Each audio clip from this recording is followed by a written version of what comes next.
आप सभी का स्वागत है आपके अपने चैनल इलेक्ट्रिकल फैक्ट्स में। जैसा कि आप सभी को पता है कि यूपीपीसीएल में वैकेंसी आई हुई है, जिसके अकॉर्डिंग हम एमसीक्यू की वीडियो डेली अपलोड कर रहे हैं। तो आज हमारे जो यूपीपीसीएल का पेपर सॉल्व कर रहे हैं, उसकी दूसरी वीडियो है। पहली वीडियो में हमने कल 20 क्वेश्चन सॉल्व कराए थे। अगर वो वीडियो आपने नहीं देखी है तो डिस्क्रिप्शन में लिंक दिया है, जाके उस वीडियो को वहाँ देख सकते हैं। तो आइए शुरुआत करते हैं। कल 20 क्वेश्चन हो गए थे, आज 21 यानी कि 21 से शुरुआत करेंगे। आइए बात करते हैं आज का पहला क्वेश्चन यानी कि 21वां। इनमें से कौन सा उपकरण एक इलेक्ट्रीशियन के टूल किट में नहीं पाया जाता है, यानी कि जो अपनी इलेक्ट्रीशियन की टूल किट होती है उसमें इसमें से कौन सा इंस्ट्रूमेंट नहीं पाया जाता है। ठीक है, सबसे पहला ऑप्शन दिया है स्क्रू ड्राइवर, दूसरा दिया है टेस्ट लैंप, तीसरा दिया है इलेक्ट्रीशियन चाकू, चौथा दिया है वाइस। तो आप सभी को पता है screw driver, test lamp, electrician चाकू ये सभी तो मेन औजार हैं, यानी कि मेन इंस्ट्रूमेंट हैं इलेक्ट्रीशियन के लिए। वाइस क्या होता है? वाइस को हम तख्ते वक्ते में लगा के रखते हैं, तो वो सब टूल किट में ज़रूरी नहीं होता है और ज़्यादातर मेनली फिटर में यूज किया जाता है। तो इसका ऑप्शन कौन सा सही हो जाएगा? चौथा। अगले क्वेश्चन की तरफ चलते हैं।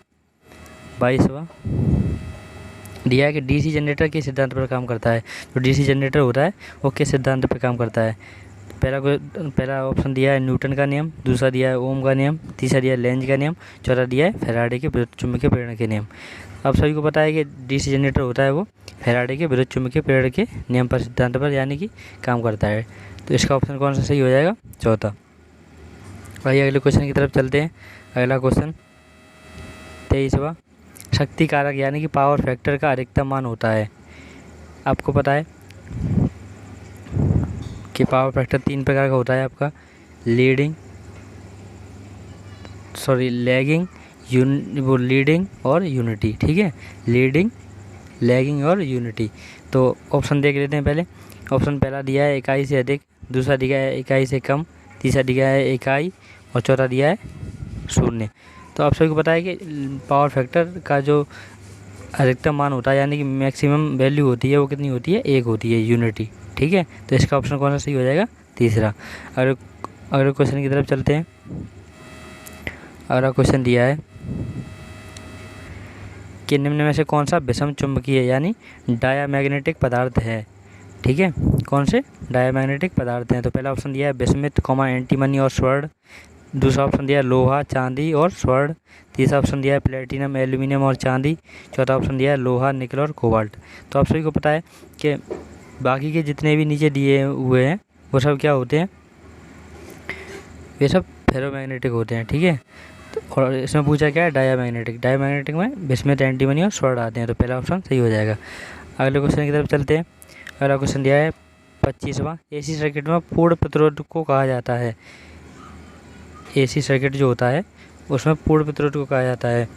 तो पहला ऑप्शन दिया है प्रेरकत्व, दूसरा दिया है प्रतिघात, तीसरा दिया है प्रतिबाधा, चौथा दिया है धारिता। तो आप सभी को पता है कि जो एसी सर्किट होता है उसमें इम्पीडेंस, प्रतिबाधा को बोलते हैं इंग्लिश में इम्पीडेंस होता है वो क्या होता है? जेड। वो पूर्ण प्रतिरोध का काम करता है। तो इसमें ऑप्शन कौन सा सही हो जाएगा? तीसरा। अगले क्वेश्चन की तरफ चलते हैं।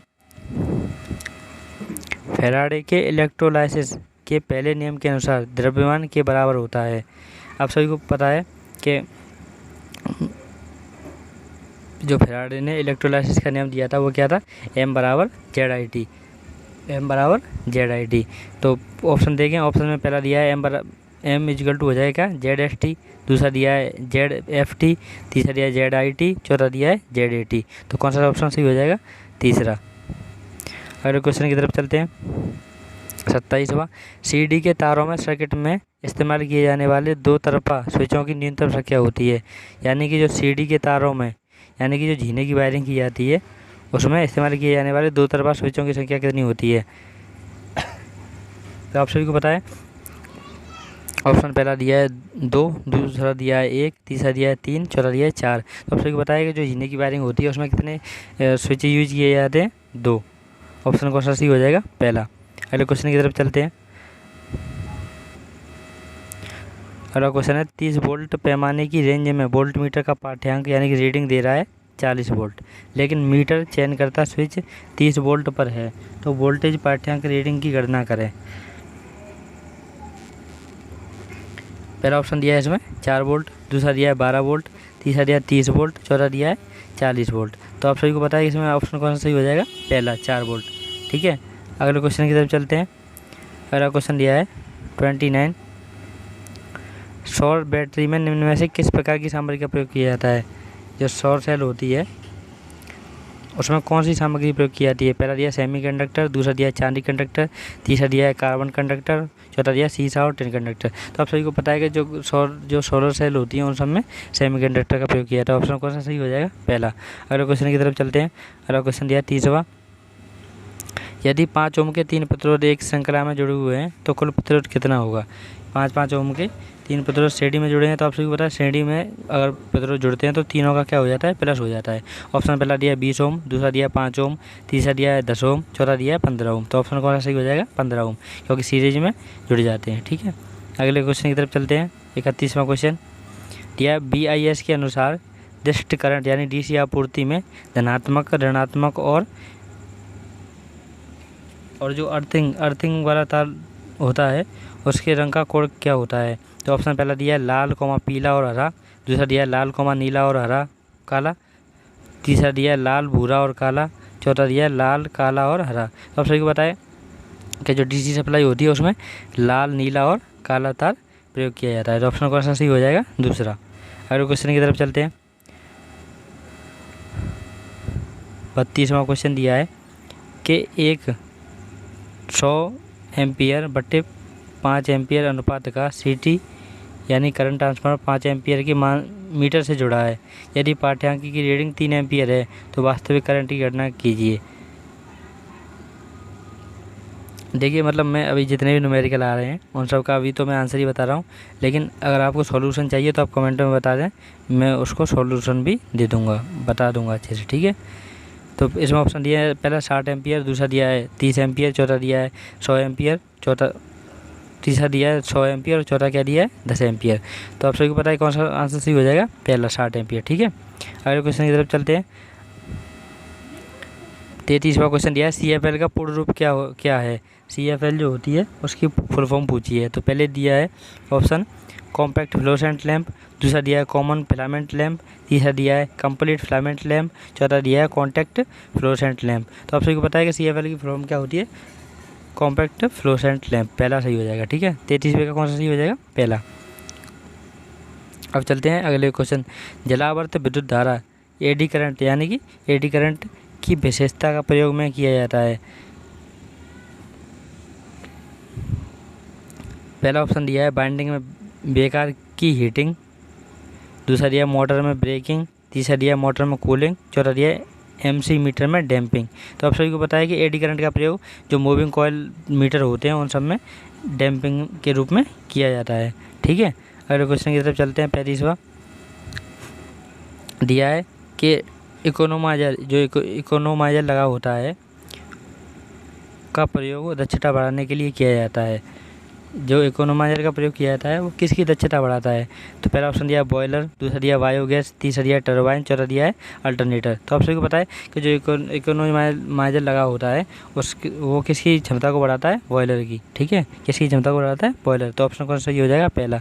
अगले क्वेश्चन की तरफ चलते हैं। 36वां दिया है कि अल्टरनेटर की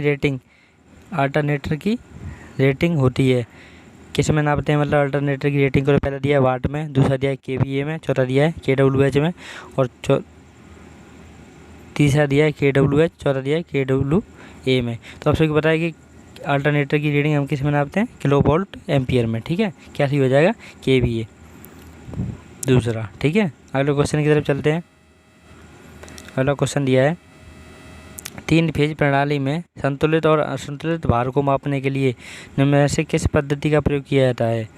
आप सभी को पता है कि हमारे जो मापने की पद्धति होती हैं वो 3 प्रकार की होती हैं, 1 वाट मीटर, 2 वाट मीटर और 3 वाट मीटर।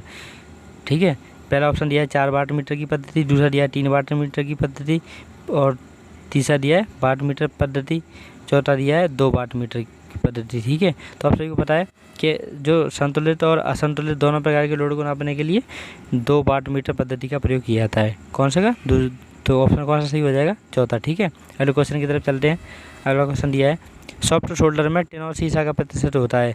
जो सॉफ्ट शोल्डर होता है उसमें टिन और सीसा का कितना परसेंटेज होता है? तो पहला ऑप्शन दिया है 40 और 60, दूसरा दिया है 20 और 80, तीसरा दिया है 80 और 20, चौथा दिया है 60 और 40। तो ऑप्शन कौन सा सही हो जाएगा? चौथा, 60 और 40। सॉफ्ट शोल्डर होता है उसमें टिन का 40% और शीशे का 60% और शीशे का 40% होता है। ठीक है, ऑप्शन चौथा सही हो जाएगा। अगले क्वेश्चन की तरफ चलते हैं। यदि हम एक प्रेरण मोटर के पोल को 2 गुना कर दें तो इसकी गति क्या होगी? यदि हम एक प्रेरण मोटर के पोल को 2 गुना कर दें तो इसकी गति क्या होगी? आप सभी को पता है कि फॉर्मूला क्या होता है? NS = 120 × F/P। ठीक है, NS = 120 × F/P। तो आपको पता है कि अगर P बढ़ेगी तो NS क्या होगी? कम हो जाएगी। NS क्या हो जाएगी? कम। यानी कि अगर P 2 गुना बढ़ रही है तो NS कितनी रह जाएगी? आधी। ऑप्शन पहला दिया है गति में कोई परिवर्तन नहीं होगा, दूसरा दिया गति 4 गुना हो जाएगी, तीसरा दिया गति आधी हो जाएगी, चौथा दिया गति 2 गुना हो जाएगी। तो ऑप्शन तीसरा सही हो जाएगा, गति आधी हो जाएगी, क्योंकि P को 2 गुना बढ़ाया यानी पोल को 2 गुना बढ़ाया जाए तो गति क्या हो जाएगी? आधी। ठीक है, अगले क्वेश्चन की तरफ चलते हैं। आज का लास्ट क्वेश्चन दिया है कि निम्न में से किस मोटर को कम लागत के रखरखाव की आवश्यकता होती है? ठीक है, पहला ऑप्शन दिया है आपका प्रेरण मोटर, दूसरा DC सीरीज मोटर, तीसरा दिया है यूनिवर्सल मोटर, चौथा स्लिप रिंग मोटर। अब सही होता है कि इंडक्शन मोटर जो होती है, इंडक्शन मोटर उस सबको जो प्रेरण मोटर होती है उसको सबसे कम वो रख रखाव की आवश्यकता होती है। मतलब एक बार आप अगर ले आए और ख़रीद के रख ली तो आप निश्चिंत होकर चला सकते हैं, ज़्यादा रख रखाव यानी देख रेख की ज़रूरत नहीं होती है। तो आप सभी को अगर हमारा वीडियो अच्छा लग रहा है तो वीडियो चैनल को ज़्यादा से ज़्यादा सब्सक्राइब करें, वीडियो को ज़्यादा से ज़्यादा शेयर करें और लाइक करें। अगर आपने पहले वाला वीडियो नहीं देखा है तो मैं डिस्क्रिप्शन में उसका लिंक दे दूँगा, आप वहाँ से जाके पहले के जो 20 क्वेश्चन हैं उनको देख सकते हैं।